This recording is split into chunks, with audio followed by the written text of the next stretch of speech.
में जारी corona virus महामारी के बीच सोमवार से संसद का मानसून सत्र शुरू हो गया। सत्र की शुरुआत से पहले पीएम मोदी ने मीडिया को संबोधित किया। प्रधानमंत्री नरेंद्र मोदी ने कहा, संसद सत्र विशिष्ट समय पर शुरू हो रहा है। कोरोना भी है और कर्तव्य भी। सांसदों ने कर्तव्य का रास्ता चुना। मैं उनका अभिनंदन और आभार व्यक्त करता हूं। इस बार लोकसभा राज्यसभा की कार्यवाही एक दिन में अलग अलग समय पर होगी। संसद की कार्यवाही शनिवार रविवार को भी चलेगी। सभी सांसदों ने इसे स्वीकार किया है। प्रधानमंत्री ने कहा, जब तक दवाई नहीं तब तक कोई ढिलाई नहीं। हम चाहते हैं कि दुनिया के किसी भी कोने से जल्द इसकी वैक्सीन विकसित हो और हमारे वैज्ञानिक सफल हों और हम इस समस्या से सभी को बाहर निकालने में सफल हों। प्रधानमंत्री मोदी ने ये भी कहा कि मुझे विश्वास है कि सभी सदस्य मिलकर ये संदेश देंगे कि पूरा देश जवानों के साथ खड़ा है, जो सीमा पर डटकर मातृभूमि की रक्षा कर रहे हैं।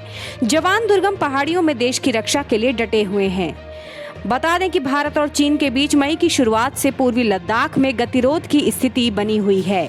इस मुद्दे पर लगातार विपक्ष सरकार को घेर रहा है और जवाब मांग रहा है।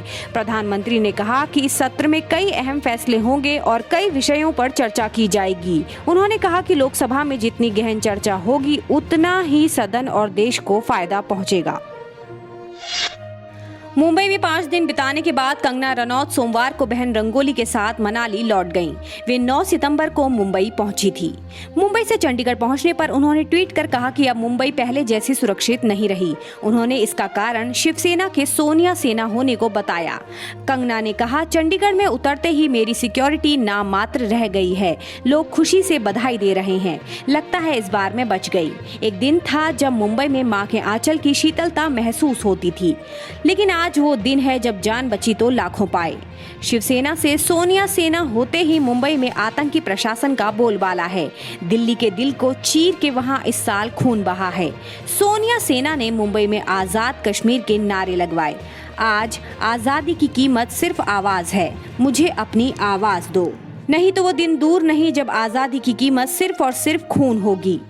इससे पहले मुंबई से रवाना होने से पहले अभिनेत्री ने 2 ट्वीट किए। पहले ट्वीट में उन्होंने कहा, भारी मन से मुंबई छोड़ रही हूं। जिस तरह से इन दिनों लगातार मुझे आतंकित किया गया और मेरे काम की जगह के बाद मेरे घर को तोड़ने की कोशिश में लगातार हमले और गालियां दी गई। मुझ पर हमले को लेकर सुरक्षाकर्मी अलर्ट थे। कहना चाहिए कि पीओके को लेकर कही गई मेरी बात सही थी। भाजपा सांसद रवि किशन ने पड़ोसी देशों से मादक पदार्थों की तस्करी और फिल्म उद्योग से जुड़े लोगों की ओर से इसके सेवन को लेकर एनसीबी की ओर से की जा रही जांच का मुद्दा सोमवार को लोकसभा में उठाया और इस दिशा में कड़ी कार्रवाई की मांग की।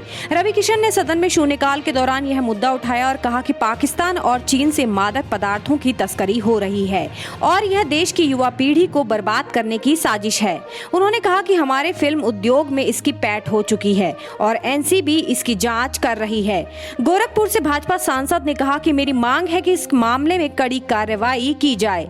चीन और पाकिस्तान की साजिश पर रोक लगाई जाए। उल्लेखनीय है कि मादक पदार्थों के सेवन से जुड़े मामले में एनसीबी ने कुछ दिनों पहले अभिनेत्री रिया चक्रवर्ती को गिरफ्तार किया है। कोरोना स्थिति को लेकर शिवसेना नेता संजय राउत ने प्रधानमंत्री नरेंद्र मोदी पर तंज कसा है। उन्होंने कहा है कि प्रधानमंत्री ने कहा था कि कोरोना की लड़ाई 21 दिन में खत्म हो जाएगी, लेकिन अब तो 7 महीने हो चुके हैं। उन्होंने प्रधानमंत्री नरेंद्र मोदी पर निशाना साधते हुए कहा कि प्रधानमंत्री ने कहा था कि महाभारत का युद्ध 18 दिन चला था और कोविड-19 की लड़ाई 21 दिन में खत्म हो जाएगी, लेकिन अब वास्तविकता सामने आई है कि ये इतनी आसान लड़ाई नहीं है। गौरतलब है कि देश में कोरोना संक्रमितों की संख्या 47 लाख से ज्यादा हो गई है। देश में रविवार को संक्रमण के 92,000 से ज्यादा मामले सामने आए हैं और 1,000 से ज्यादा लोगों की इस घातक वायरस के कारण एक दिन में मृत्यु हो गई है। हालांकि इस दौरान कोरोना से ठीक होने वालों की संख्या में भी तेजी से इजाफा हो रहा है।